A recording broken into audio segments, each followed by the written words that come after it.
Welcome to Ole Walls' house. It's me. It's your man. It's your main man. It's Ole Walls. I'm back with you. Episode 161 coming your way. As you can hear, I'm dealing with a little bit of a sore throat.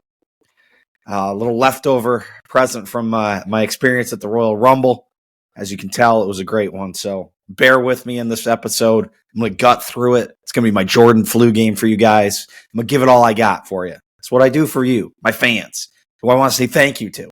Thank you guys so much. Appreciate the watches, the listens. You guys know the deal. Thank you so much. I appreciate the support. Hope you guys are still enjoying the pod. I'm still having a good time doing it. So thank you. If you guys could, you know the deal, housekeeping. If you could rate, review, comment, subscribe, and share, that would be awesome. Going to break down my experience at the Royal Rumble. Going to talk a little Super Bowl. We got some golf and other things to talk about. So without any further ado, let's get into it. Royal Rumble 2025. I was there. Me and the roommate. We made it. We went. We did the thing. Got down to Indy. Went out and got some dinner the night before. The roommate saw Braun Strowman. She didn't tell me in time. She's like, there's just some massive guy who walked behind you coming into the restaurant. And, you know, there's a ton of other wrestling fans around. And I'm like, who was it? Like, it was Braun Strowman. And she's like, he was a massive motherfucker. I was like, come on, honey. You got to do better than that. You got to do better. But yeah, it was a fun weekend. Had a great time. Everybody like in town was like a wrestling fan. 70,000 people attended Lucas Oil. I was expecting, again, I'm sorry about my voice. I'm going to be working through this here. I was expecting like the upper decks and, you know, maybe on the non-camera side to not quite be full. Nope. That place was as close to a sellout as I could imagine it could be. We had great seats. We were at basically the main entrance into Lucas Oil. We were a couple rows down and we were looking dead down the ring, dead at the ring. The video board was right in front of, like, hanging over the ring right in front of us. Perfect look. And then the entrance came out. And then when it went straight, we were right in line with that. Great seats, man. It was so much fun. I'll get more into my thoughts on the actual matches themselves and kind of some of the people we saw and didn't see. But I'll go to the beforehand. Noticed somebody walking around with some merch Friday night around the town as we were walking back from dinner or walking to dinner. And they're like, oh, yeah, there's over at the Expo Center. There's a giant Expo Center right next to Lucas Oil. They've got like a superstore set up. And then they have like all the pictures and autograph thing in there too. So I was like, oh, shoot, we should go over that Saturday morning, you know, help us kill some time. We don't really have a ton of things to do. So we wander over and I'm thinking there's not going to be anybody there. It opens at 9. We were wandering over there like 9:15. Huge line. Moves quickly though. So because at first when the roommate saw the line, she's like, if this thing's not moving, I'm not waiting forever to go into a merch store. So we're weaving through the line and I'm sitting there and I see this dude walking up. He's like coming up to meet some people who are already in line. I'm like, this dude looks really, really familiar. And I'm like, who is this guy? Like, I can just tell. And at this point, I'm just eye-fucking the shit out of this guy. I'm like, this guy looks so familiar. Like, who is it? And now I'm just staring a hole through this poor gentleman. And he finally looks at me. He's like, what's up? And when he says what's up, I immediately like figured out who it was. It was this gentleman, Paul Walter Hauser, the man who played Stingray on Cobra Kai, which is a fantastic show. And he goes, oh, what's up? And as soon as he said what's up, I was like, oh. And like my mouth, and I'm like, are you? And like before I could even get it out, he just like laughed, nodded his head. He's like, yeah. And then just kept walking. So that was how my Saturday started. So that was fun. Got through the store, you know, typical store stuff in there. So then we go out, get some lunch and stuff. And, you know, we make our way over. Getting in there was a clusterfuck. It was like they weren't prepared or like maybe we just got there right about when I don't think we got there right when the gates open. But then we come in on the complete opposite end. Like, so we're sitting basically in one end zone, and we come in on the other end zone. I'm like, well, shit. And just trying to navigate through the mass of people all coming in at the same time.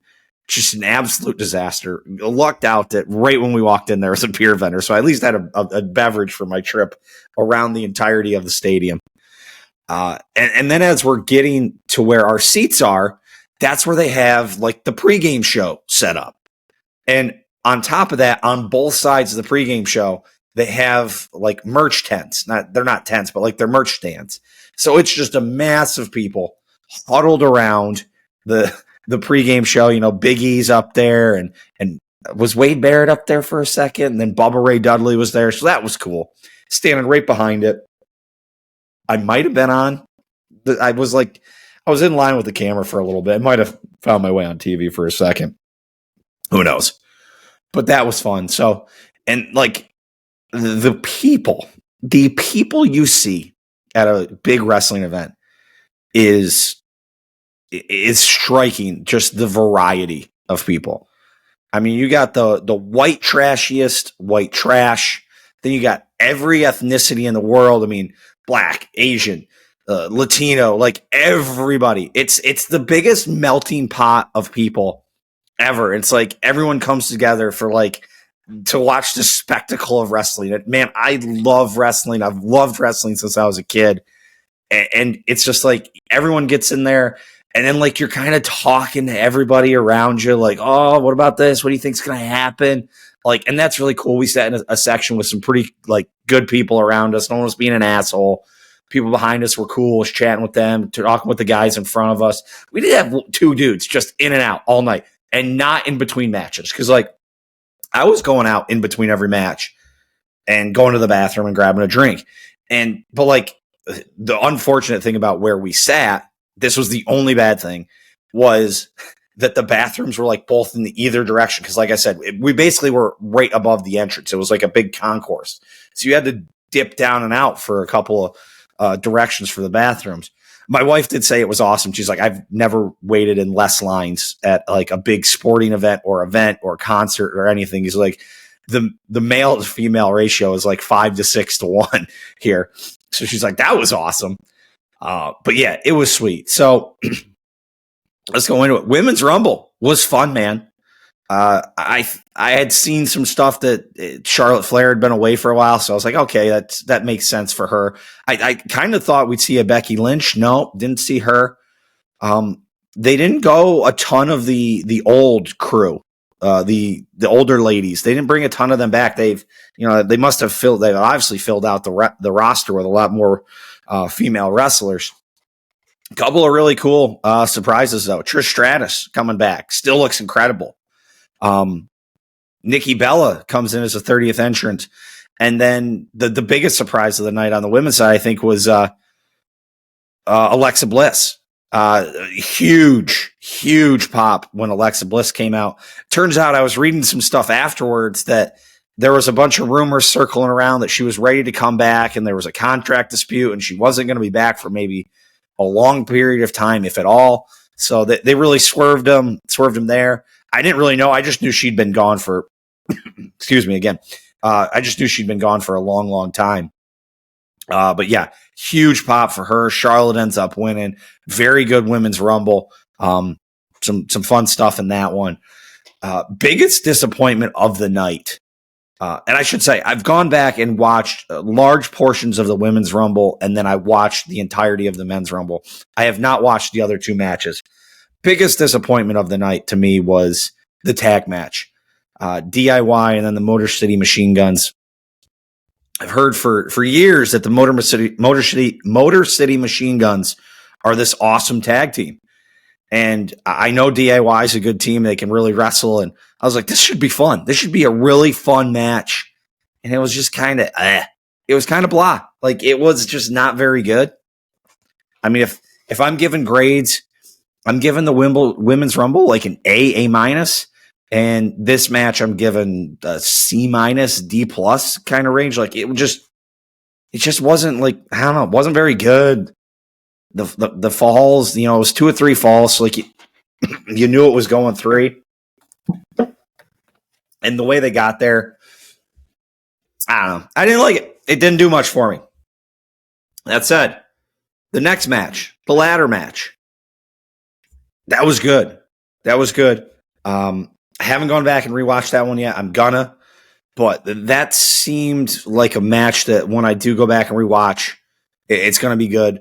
I will say the one thing about going to a big stadium show like this, I've never been to a stadium show. I've been to 3 or 4 Raws. I've been to a house show. I've been to another pay-per-view, but always in arenas. The one thing that you can catch yourself doing, and even in the seats we were in the lower bowl and, had good seats, you still are far from the ring. I mean, unless you're maybe right on like what would be the 50, really even with the ring, or, down on the floor, you can get far from the ring. You can catch yourself like just watching the video board. And I would catch myself doing that and be like, I don't want to just watch the video board. I want to watch like what's happening in the ring. Like that was one of the things I really wanted to see in the Rumble was like the different people and what they would do when the camera wasn't on them. So I did have to work occasionally, be like, okay, just pay attention to the actual ring. But the Cody match with Kevin Owens was fun. That was a good match. Everyone in the arena was like, why did Sami Zayn just show up to do nothing? I didn't get that. And the people around me were like, wait, I thought he was going to interfere and like do something. Does seem to be some more shades of a Cody heel turn. So we'll see where they go with that. Kevin Owens was busted open. So fun there. But solid match, some good spots. I enjoyed it. So then, main event. The Royal Rumble, the Men's Rumble. I thought it was a really good Rumble. The roommate liked it. The roommate liked both the Rumbles because she likes when a lot of people get piled up in the ring. Not like, the Brock Lesnar year. It was just Brock Lesnar. He was just tossing everybody. She couldn't stand that. I thought that was a good one, but she likes when the ring gets filled up. It was cool that they had number of eliminations. They had this on the board in the arena. Number of eliminations, next entrant, blah, blah, blah, blah. So that was cool that they added that. I was believing, dude. I was believing. I thought John Cena was going to do it. I really, really thought John Cena was going to do it. I mean, there were let's backtrack a little. Some massive pops. Cena got a massive pop. Rollins got a big pop. Reigns got a big pop. CM Punk. But the pop of the night in the Men's Rumble. Oh, the Rams are going to trade Cooper Kupp. There you go. But pop of the night in the Men's Rumble was Joe Hendry. I believe in Joe Hendry. Yeah, that pop was huge. Huge. I will say the only downfall to the Men's Rumble would be the lack of surprises. But, that's tough. You can't always do that. But there weren't any like real big surprises outside of Joe Hendry. AJ Styles did come back. Original music. So original WWE music, I should say. So that was fun. But yeah, man, they had me believing. They had me believing in John Cena. After, the dust settled with the Rollins and CM Punk eliminations and Reigns and they did the stuff on the outside, I just collected my thoughts and I was like, oh my God, it's Cena, it's Jey Uso, and it's Logan Paul. And I thought they were going to tease Logan Paul and Cena would be the guy to beat him. And I was rooting for Cena. Like Cena was the guy I wanted to see win this. And when they got there, I was like, oh my God, we're gonna do this. And they swerved me. And they hit us with Jey Uso. And there were a lot of yeet. We were yeeting when he won. I was begrudgingly yeeting when he won because I was disappointed. I thought we were going to get my guy Cena. In hindsight, I don't think that makes sense. Like, I think that's probably the right call. If this is Cena's last run, you don't want to have him. You probably want to have the story build that Cena's got to overcome something to get to the promised land, to main event WrestleMania. So, yeah, it was fun, man. I don't know how I feel about Jey Uso winning. Like I said, I'm okay that Cena didn't. I think that's probably the right call. You got to build the story a little bit, but I don't know about Jey Uso, man. I know he's been getting pushed harder. Main event Jey Uso. He just had like a little world title kind of run with.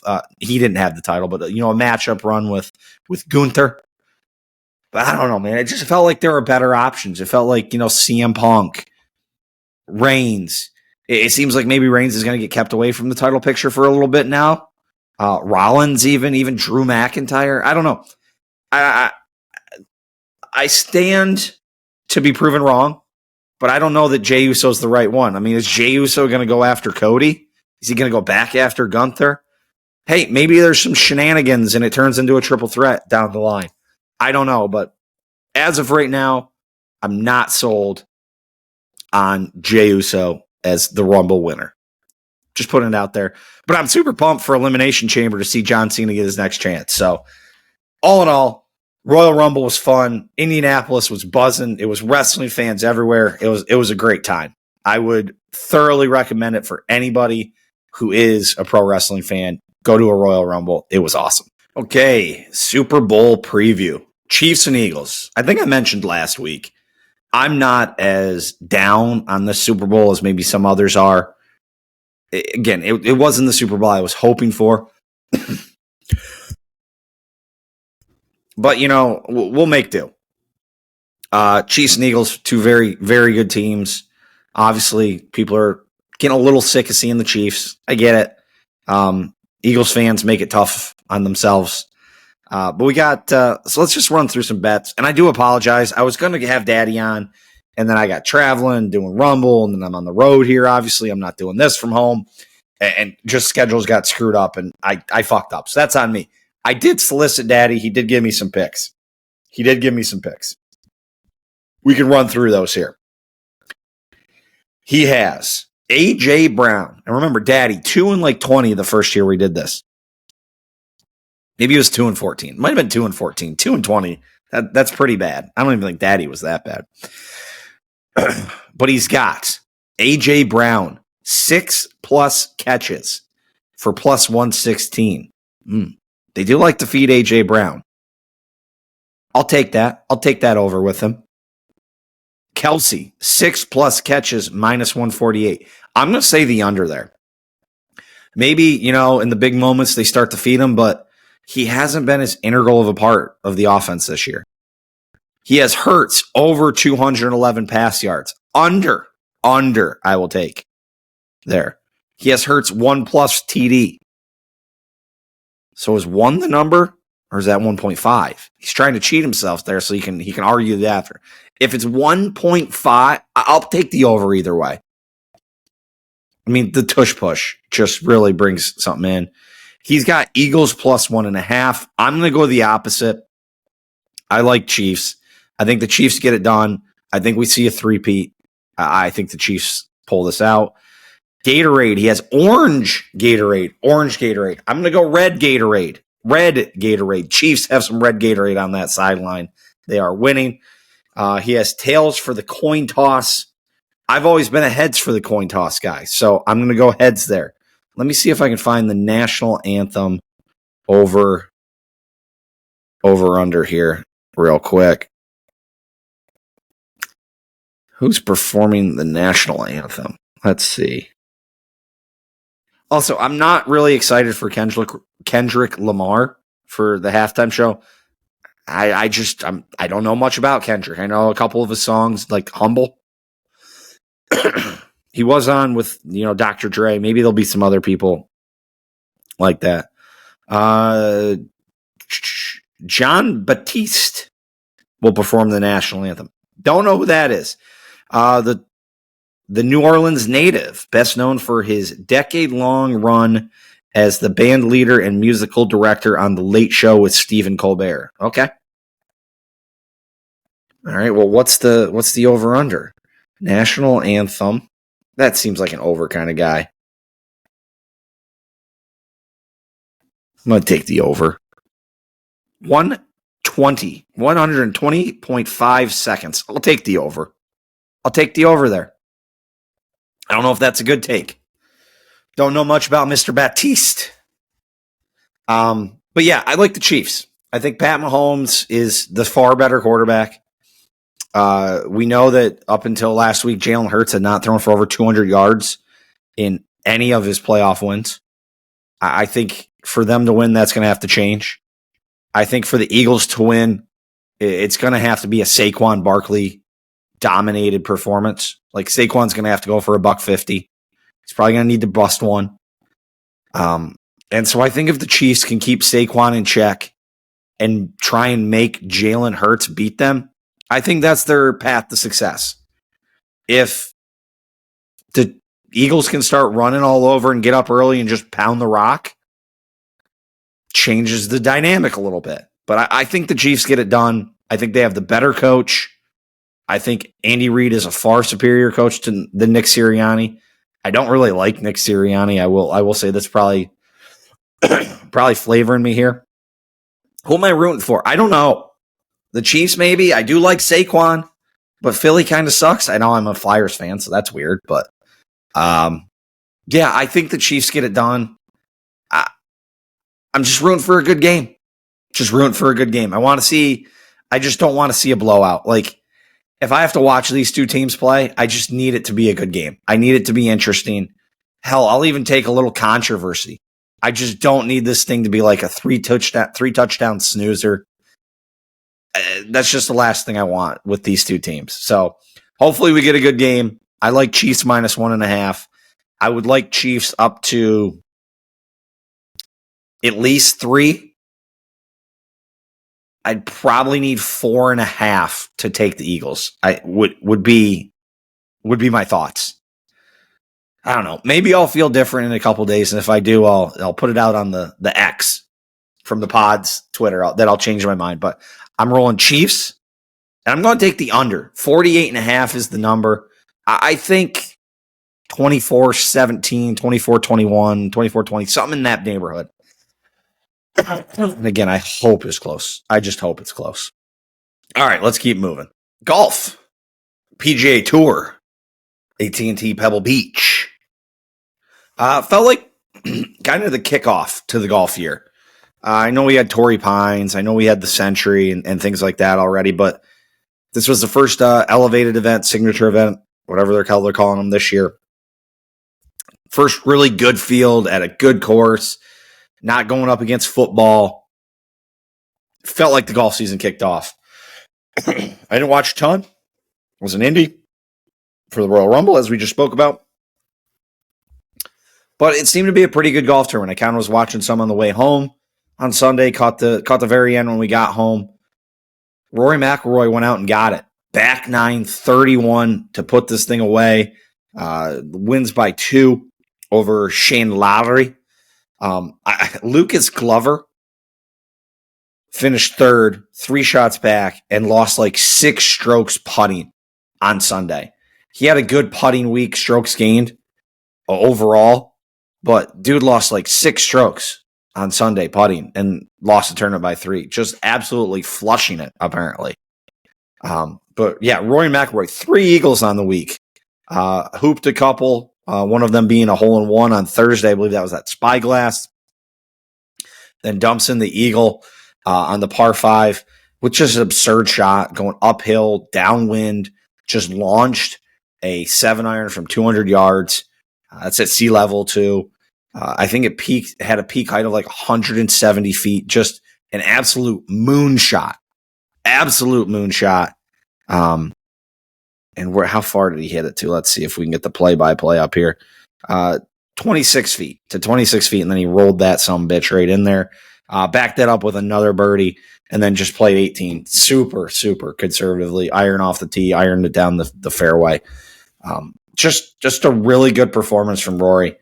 The dude's been playing good golf. Like, I think they said he's only finished outside the top 5 in one of his last like 8 tournaments or something like that. Double check me on that.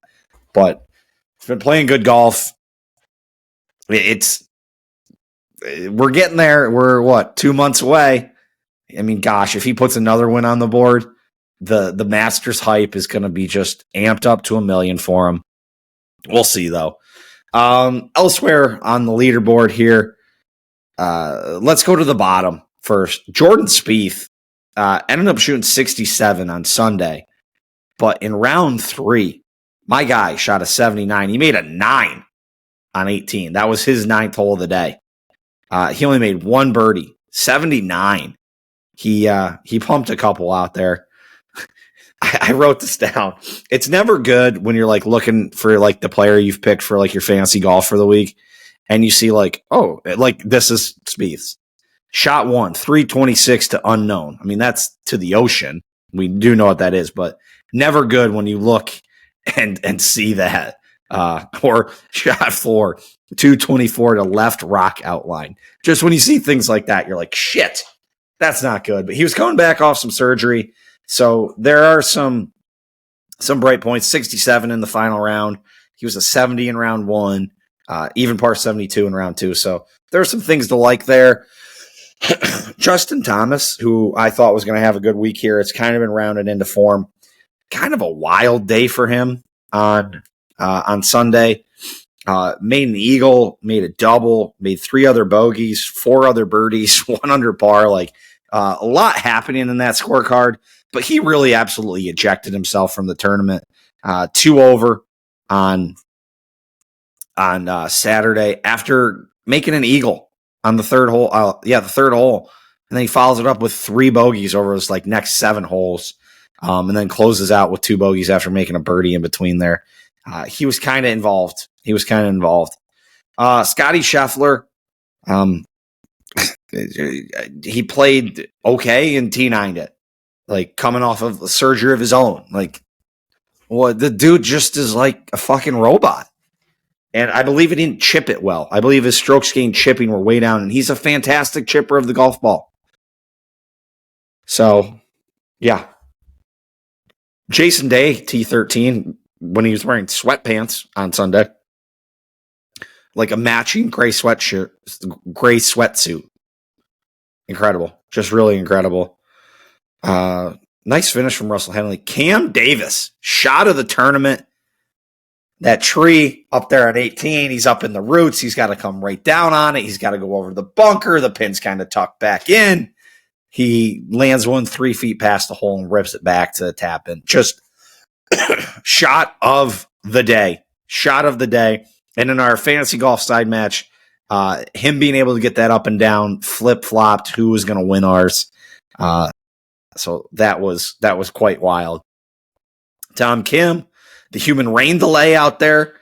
He has put on some distance with the D-Dog, though. His ball speed numbers were up this week. He was driving it longer. So Tom Kim looking to add some length. Colin Morikawa, what happened to him? That must have been like a round 3 thing, too. No, 1 under. He just kind of stalled out. 69-67 to open the week. He was 8 under. And then, just kind of stalled out on the weekend. 1 under 71. After getting out to a nice start, birdied 2 and 3. And then just 2 under. Made a double on the third hole in the opening side of his 4th round. That probably eliminated him from contention pretty quick. So, we got the typical Sunday SuperBowl lead-in at Waste Management. Interesting to see what the atmosphere is like there. I know they were saying they're going to try and tone that down a touch since what they dealt with last year. So I still love Waste Management. Not the greatest feel. I mean, we got Scotty, Hideki, Wyndham Clark, Justin Thomas. Then it starts to peel out. You got Seb Straka, who was having a nice week this week. Big Bob McIntyre, Sahith, Billy Horschel, Sung Jae, Tom Kim, Sam Burns, Mav McNeely, Akshay, Nick Dunlap, Brian Harmon, Lucas Glover again. But then after that, I mean, you're really kind of into the woods. I mean, Matt Fitzpatrick, who's kind of been tumbling down the rankings. Max Homa, who played awful. Wasn't even hitting his irons good this week. So not an ideal start for him with a new set of clubs in the bag. So interesting to see if he bounces back and finds some form here. So all right, let's keep moving on. All righty, let's hit some other sports here. Flyers, dumpster fire. They'd won 3 in a row. Then they lost a couple in a row. Then it started off this week They beat the Devils, a solid team. Felt like, hey, maybe get some momentum going. Then they get beat by the Devils. They get beat by the Islanders. They get beat by the Avalanche. They score 0 goals for the rest of the week after that win over the Devils on Monday night. And I flipped on that second Devils game for a minute and the Islanders game, and oofta. They're now 4-5-1 in their last 10. That includes a 3-game win streak in there. They are second to last in the Eastern Conference. Only the lowly Buffalo Sabres with 47 points or worse. Not good. But the East is so much better than the West that they are 25th in the league.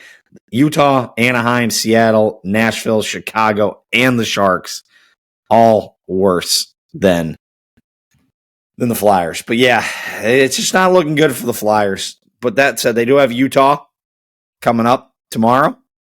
Then they got the Caps, the Penguins, the Oilers. The Penguins aren't any good. I mean, the Caps are pretty damn good, obviously, here. I mean, best team in the NHL outside of the Jets. It's just bad. It's just bad. Last year was such a tease. I'm even wearing some Flyers gear today. I'm not taking my shirt off. Last year was a tease. Speaking of bad, North Carolina, bad. Like I said, I think I said last week, this is the first UNC Duke game I haven't watched, I don't know since when. And it was over in the first half. And I haven't watched anything. I haven't watched highlights. I haven't watched recap. Talked to my mother today, and she goes, good thing you didn't have to watch that shitty game. She said, you said it'd be over after the first half. And she said it was over after the first 9 minutes. Well, she picked 9 minutes, but yeah, I mean, just not good. I mean, RJ Davis only 12 points. I mean, it was all spread out. Nobody could really get anything going. And Duke's good. I mean, Cooper Flagg, 21. Con Knuppel, there's a whole smattering of Knuppels coming. He had 22 to lead him. I mean, Cooper Flagg, 21, 8, and 7 in 38 minutes. Nice fucking stat line. That guy's good. We should recruit more guys that play like him. Carolina's in trouble. They're going to need to get hot to make the tournament. They got Pittsburgh coming up. Interesting. I wonder how it was decided that they play Pittsburgh twice. They play Pittsburgh twice. They play NC State twice. They play Florida State the time before? No. Yeah, they got Pittsburgh, Clemson, Syracuse, NC State, Virginia. I mean, all of those teams are not any good, really. So, like, they have to win out, I would have to imagine, to make the tournament. I mean, Florida State, Miami, Virginia Tech, and then they have Duke again at home to end the year. That's not going to go any better. That's not going to go any better at all. Carolina's bad. I don't know what the fix is. I don't know if Hubert Davis is the guy. Just a blunt thing. I just don't know if he's the guy. We'll have to see. But yeah, that's all I got for those two shitty teams. Passing thoughts. I don't know if I have anything for you guys. I'm on my last leg with my throat here. I'm just going to go through some things I see here on the Twitter. It's going to be a live Twitter reading. I did see that Canelo and Terrence Crawford are going to fight in September. Interesting to see what that's going to look like. Terrence Crawford obviously going up in some weight there. Myles Garrett wants to get traded. Would love to see the Packers go get him. That would be really cool. Dave Portnoy meme coin is live. Okay, because we needed another meme coin. That's definitely something we needed. I mean, is there anything? I mean, Twitter sucks. Tariffs. I guess the tariffs are back off. Mexico and Canada are going to do what we want. I got nothing. I got nothing for you guys in this part. I don't know when the last time I had nothing for you in. I started watching Home Improvement. Home Improvement just came to Netflix. I'm like 3 or 4 eps in. Show holds up. It definitely holds up, man. I like it. Just looking around my hotel room here. I got nothing. We're just gonna call this closing time too. So Thank you, everybody. I appreciate you guys. I appreciate all the support, the watches, the listens. Thank you guys so much. Thank you to producer Kevy. Go check out the Full Range podcast as well. The Full Range podcast on Spotify and on the Ole Walls House YouTube channel. That's my guy MJ over there. Yeah, so we'll be back next week. We're going to break down the Super Bowl, talk more golf. Golf season's in full swing. I'm ready to start playing myself. Yeah, so till next time. Peace. Oh, that was bad. Peace.